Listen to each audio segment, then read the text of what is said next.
ఒక అందమైన కిచెన్లో ఒక తెల్ల ప్లేటు మీద చిన్న బిస్కెట్ ఉండేది. ఆ బిస్కెట్కు పెద్ద పెద్ద కళ్ళు, చిన్న చిరునవ్వు.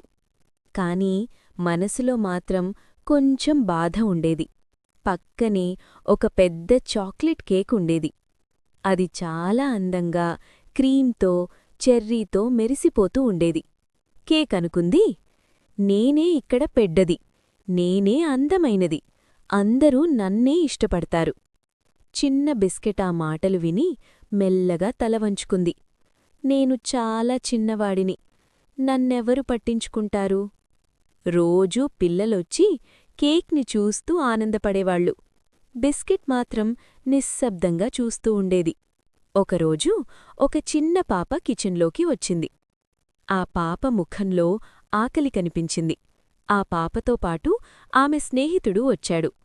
ఇద్దరికీ ఒకే బిస్కెట్ మాత్రమే ఉంది. పాప కాస్త ఆలోచించింది. తర్వాత చిరునవ్వుతో బిస్కెట్ని తీసుకుంది.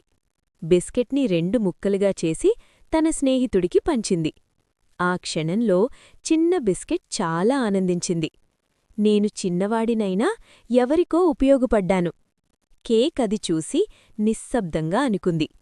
నాకు పరిమాణముంది, కాని బిస్కెట్కు గొప్ప మనసుంది.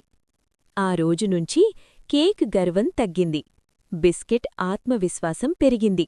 అందుకే పిల్లలు, గుర్తుపెట్టుకోండి, పరిమాణం కాదు, పంచుకునే మనసే నిజమైన గొప్పతనం. ఇలాంటి మంచి కథలు వినాలంటే లైక్ చెయ్యండి, షేర్ చెయ్యండి, మా ఛానల్ని సబ్స్క్రైబ్ చెయ్యండి.